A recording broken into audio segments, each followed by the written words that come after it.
cue the creepy music.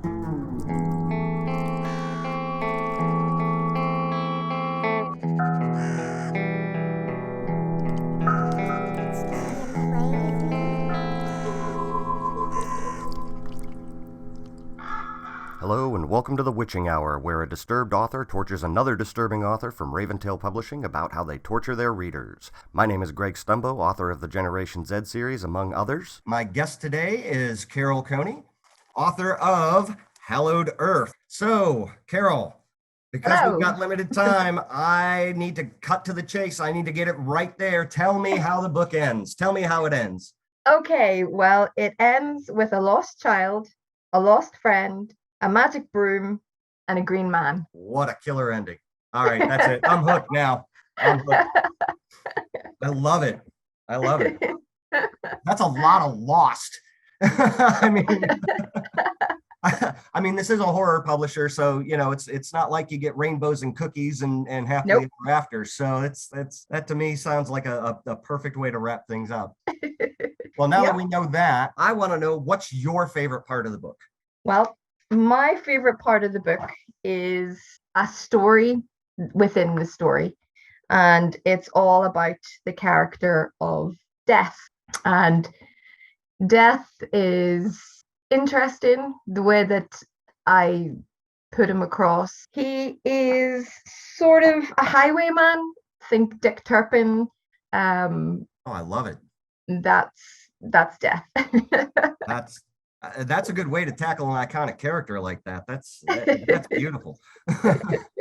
And the story that's within the story is about how he actually becomes Death, and I just love it. I could read a bit of it if you want. Yeah. The listeners are going to absolutely love that. Let's go ahead and give them Yeah. that. Okay. I'm not an actress, but I'll do my best. As read by the author. As read by me. Yeah.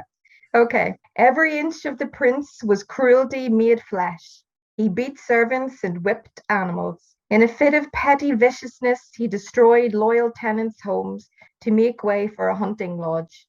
He lived for the hunt, the rising thrill and pulsing desire, satiated only by the sticky metallic warmth that drained from a beast's jugular. One winter afternoon, a white stag appeared at the edge of the forest.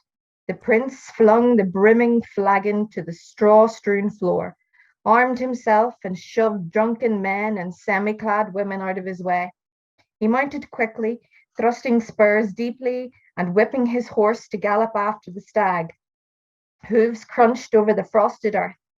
His drunken lackeys clumsily pursued, stumbling over gnarled roots and fallen branches. Tired after galloping through the woods and having lost the trail of the stag, they entered a dense part of the forest to rest, where they found an old man sitting by a small fire. Tied to the nearest tree, his elderly horse nodded, heavy with sleep. The old man tipped his filthy broad-brimmed hat without raising his eyes to the hunting party. Good day. I see that you're hunting the great white stag. He poked the fire with a long, gnarled stick. Why do you seek to destroy such a beautiful creature? Petulant anger frothed from the prince's mouth, bubbling over his lips and dribbling onto his chin. Who do you think you're addressing, old man? His cheeks flushed with alcohol and rage. Don't you know who I am? The old man remained silent. I am the prince. These are my lands. All beasts that roam here belong to me. The old man tipped his hat to the prince. Sire, many hunters have sought the great white stag's head and hide, but all have failed. Perhaps you should give up and admit defeat. Never, cried the prince. That stag is mine. That beast belongs to no man. The old man stroked his dirty, matted white beard. What would you know about hunting? You are but a weak old man, the prince scoffed. I was not always old. I was not always so feeble. I, too, lived for the hunt. I was a greater huntsman than you. No, there is no man alive that is better than I, the prince roared. There is nothing I cannot hunt. There is nothing I wouldn't kill. Oh, is that so? The old man chuckled. In that case, I challenge you. Whosoever catches the stag and kills it will not only keep the beast, but will decide the fate of the loser. The old man looked up at the prince and smiled. So be it, the prince agreed, laughing, and he spat onto the forest floor to seal the contract. The stooped old man suddenly got to his feet and whistled to his horse. The grey nag's ears twitched and she whinnied gently. The old man threw a handful of cold earth onto the fire to douse the flames. Hurry, old man, the beast will have gotten away, the prince growled. The old man untied the ancient mare and stroked her soft flank. Her tail began to thrash and she threw her head back, rearing onto spindly back legs, crying a horrifying wail. In a flash, the old man and the animal were gone. The horn sounded, and the hunting party tore through the forest after him, ripping branches and tearing up sods of earth. But as hard as the prince rode, the old man remained ahead of him. The hunt broke free of the forest, spreading out over the frozen field. The prince thrashed the whip on his loyal bay mare, whilst cursing and screaming. She lurched forward like a coursing hare, drawing close to the old man's flank as the white stag came into view. The competitors drew up neck and neck. The prince reached for his bow, but before he had time to load the weapon, the old man shot an arrow. It sliced through the wintry air and impaled the stag with a sickening shred. The prince had lost. The old man had won. They approached the slain stag. The prince leapt from his horse. He pulled the old man from the grey nag and drew his blade, pressing it into his wrinkly neck. How is this possible? Look at you, you're a walking corpse, the prince raged. So how is it that an old man like me can win the hunt? The old man smiled. You're no old man, you must have cheated, yelled the prince, trying to pull away the old man's beard. Oh, but I am old. Too old, he wheezed. The prince noticed that maggots had fallen from beneath the old man's hat and wriggled on his shoulder. The prince stepped back in disgust. The old man got to his feet and placed a hand on the still warm body of the dead stag. He reached over and pulled out the arrow. Old as I am, I won. He stood up and walked to the prince, wiping the dripping blood from the arrow shaft on the leg of his trousers. Winner decides the fate of the loser. Those were the terms. He passed the arrow from one hand to the other as though weighing it. I have no need for this dead beast. You keep it. The prince was much taller than the stooped old man, who placed a bony hand on the prince's strong, broad chest. You keep the beast, the old man repeated, then lifted the arrow and plunged it deep into the prince's heart, and with it, all the dead of the world. Wow. Oh, that is brilliant. And that's just an excerpt. I love that. Like you said, a story within a story. Story within a story. Yep. Yeah. That's, and I love your writing style too. I mean, you build such a visual, but you don't get too wordy about it, So, so I'm seeing everything, but I'm not getting caught up in it the tall, dark, grizzled trees sitting beyond the frozen. No, you just lay it out so succinctly. That is you just with that alone have picked up a bunch of you've turned our listeners into your readers by doing that. I can guarantee you that is so cool. That's a great story. Okay, so we're gonna move on just a little bit here because I sometimes have an issue, so I'm trying to see if it's just me. Do the voices in your head ever fall out in public? Yeah. Yeah. Yeah, I'm not going to lie. It's sometimes it's busy in there. Nice. Does it ever create awkward situations? I think most of my family and friends all know what I'm like. Okay. So never been any different. Yeah. They're like, thank God she's putting out books now. Now it makes sense. Yeah. If you're a published author, it's okay. It's a job hazard. But, up until that first book goes out, you need medication. Yeah. Or sometimes you just get caught, you're staring into space and people think you're just zoning out. Oh, no. Oh, no. I'm writing just without paper. Yeah. Tropes. Do you love them or hate them? I like messing with them. Yeah, I can see they appear, but I like to twist things around. main characters can be both strong and weak at the same time. They have frailties, they have problems. I like to make them a bit more real. I like that.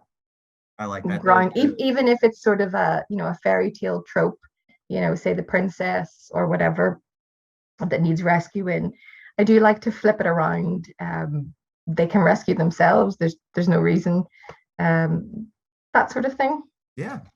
No, that's great. And I find that, that makes the characters a little bit more relatable. Yeah. Rather than just sitting back and watching things unfold, the readers can kind of get pulled in by doing that.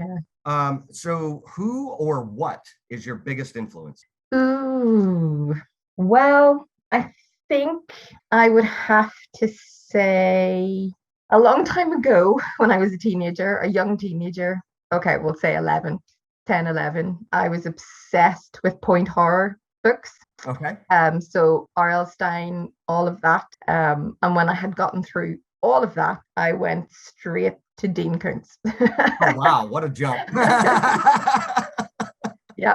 I remember going to the library and setting the stack of books on the counter, and the librarian sort of looking at me as if to say, "Are these for you?" And I just, it was the early 90s. Nobody, really. Yeah. Nowadays there'd have to be an intervention and phone Probably. Yeah. Mm-hmm. It worked out for you. It did, but I also have to say, movies are huge. I know, it's sort of relates in a way to books, but the stories that I find within movies as well. I think the first horror that I can remember watching was when I was off school sick, was Aliens. I think I was maybe 12. Oh, wow. Blame my older brother. Yeah, you just dove right in at an early age. That's yeah, pretty much. Yeah, that's it. Yeah. So Dean Koontz, the Stephen King. I also love quite a lot of fantasy books. So, Lord of the Rings. Watership Down was actually one of my favorites. Oh, yeah. When I was little. I dove into that when I was younger as well. It was, and that was downright terrifying. It really was. Yeah, it is.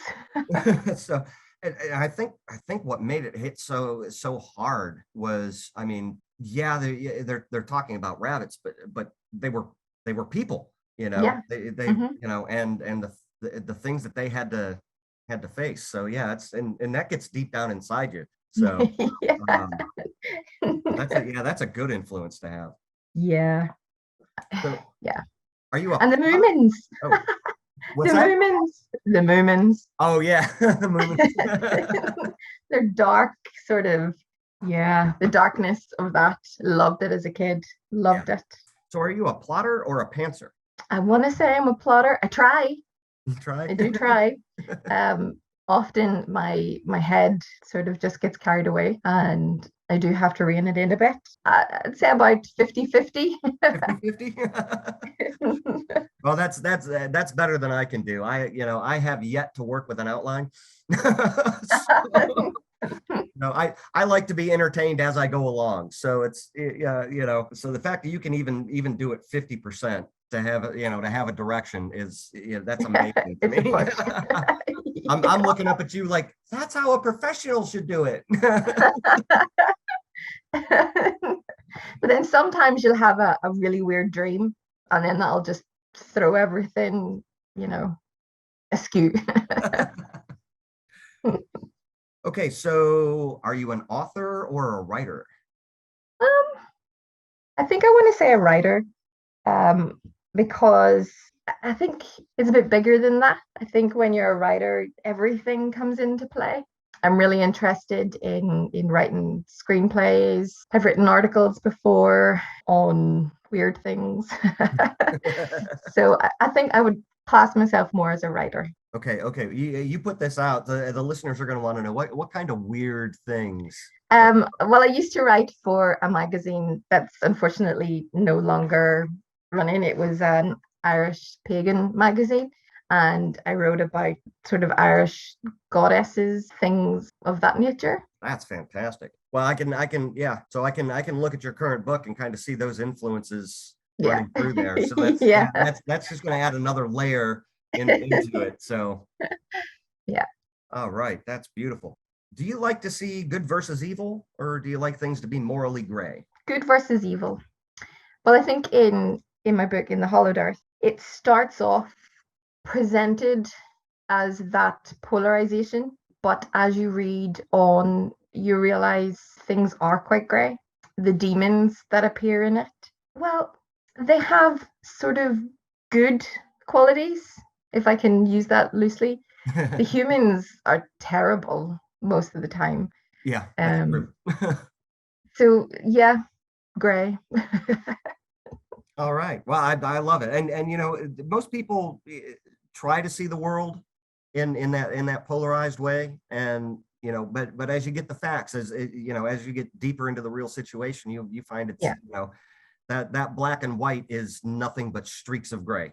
So absolutely. now, because you do write for a horror publisher, I gotta know: do you laugh when you're killing off characters? I don't laugh, no. No. Don't. Okay. No. No. Maybe it's just me. Maybe there's something wrong with me. Haven't laughed yet. No. Okay. Okay. Well, Well, maybe you'll find the probably, right character yeah, that. yeah. And I think maybe the deaths that have occurred are quite funny. Okay. They're not So yeah, you get more heart-wrenching more kind of gruesome, I think. ooh. Yeah, Our yeah. readers do like gruesome. That is for sure. Just make you kind of wince, that sort of way. Yeah, Not laugh. that's a good reaction. I mean, that's like getting, you know, a comedian getting laughter or, you know, a musician getting applause, you know. If somebody reads what you wrote and they cringe, yeah, that's you know, it's like a Yeah. huge compliment. Yeah, I mean, yesterday I was talking, not scared of spiders, not scared of snakes, but when I see anything in a movie where they're pulling fingernails out Ooh, yeah. or exactly, Yeah. yeah, just or eyeballs, that sort of cut or yeah, Yeah. that I don't like that. So, you know, when they're physically getting under the skin, that's when it gets under your skin. Yeah, yeah, Well, I know we've got a lot of readers who actually enjoy that. So to know that that's you know that's yeah, you're sitting right there with them. They've got plenty to look for in your books. Before we move on, speaking of the readers, I collect weird random questions from the readers that they want to know about from the authors, and these are completely random. So it's you know okay. these were not sent just for you, so they go into a grab bag, and that's what I've got here is the grab bag of doom. All right. So we've got Tom from Gainesville, Florida, wants to know, would you switch from horror to romance if the money was right? No, No? I don't think I could write romance. Physically couldn't do it. Not even for, you know, 10 million pounds? I would attempt it, Okay. but I think it would always go down a route of not being very romantic. Okay. Things would go wrong. So yeah, even trying to write the romance for the money, you'd still fall Yeah, back to horror and yeah, yeah. I don't think I could. You know, that means you're just being true to yourself. You cannot be bought, you know. Nope. If 20 million pounds isn't enough for you to switch from horror to romance, I mean, there is no number. I just don't think it's in me. Really, I don't. Well, you know, us horror writers are a very strange lot. You know, I've been finding that we all seem to be basically broken in basically the same way. So you know, I'm glad that I finally found my people. You know, I don't feel as much as though I need therapy anymore, you know, because I'm not You're alone. fine. You're fine. Now, this is your first book through Raventail. It is, yeah. Did you put any Easter eggs in it? In what way? Little, you know, little notes from a show that influenced you, maybe the name of a character that you pulled from a favorite series, or you know, little personal things like maybe there was something one of your kids really likes, so you just kind of snuck it in. Just hidden little gems that people can go and hunt for. I think the closest I have to an Easter egg would be the way the demons, when they capture the last of the angels, the way they treat them for me is quite like the Dark Crystal, which was one of my favorite movies as a kid. Yeah. And when the Skeksis drain the podlings and gelflings, yeah. Anyone who's watched the Dark Crystal will probably immediately recognize it. That's fantastic. That's fantastic. That's definitely something to be looking for going when you're going through. So if that's in there, I know that there's probably going to be a couple more little things hidden in. So that'll be a fun little hunt for everybody. Now, we've gone on this long, and the listeners have been with us through all this, and I think as an added bonus for them, just for having to listen to me prattle on, we need to give them a little thank you. So do you have any spoilers that you can, give them a leg up on other readers to say thanks for hanging on this long? For the book, I have a few characters in the book, which are personifications of things. So one of the characters is Eden. Okay. Who is actually Eden. Oh. And you will see her survival as well, as the books go on, as Luke moves through his own nightmares and desire to escape reality. She'll be there. There are quite a few characters like that who become people, who are now people. Oh, that's fantastic. Yeah, that's a spoiler worth having. So, I mean, you've just got so many layers running through this book. This is well, as we're wrapping up, did you bring any questions for me? Anything that you wanted to make me squirm while we had the time? Yeah, talking about fear, what are you scared of? What am I scared of? That's a good question, because spiders don't bother me. Rats. I used to train rats. Snakes. Cool. All of that. It's the things that'll get to me more is probably the fear of loss. Yeah. Losing the people that are closest to me is what terrifies me more than anything else. You could sit there with the chainsaw, start chopping me up. I'm going to be angry, but I'm not going to be afraid. Mm-hmm. But if something happens to my my kids or my family in any way, that's where the fear is going to come in. So yeah. Yeah. And I have one more question. Oh. What's the worst thing you've ever eaten? The worst thing I've ever eaten. Mm-hmm.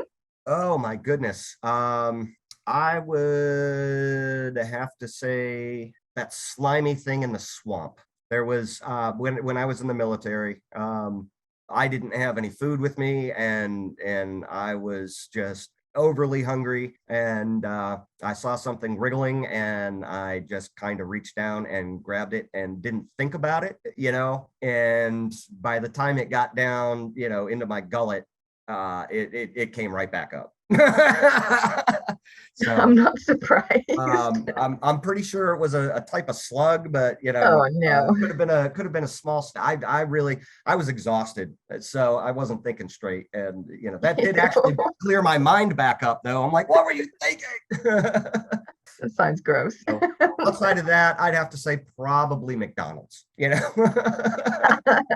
Slug thing from the swamp and McDonald's. Yeah, they're pretty much synonymous. All right. So where can the listeners find you? Where can they find your stuff?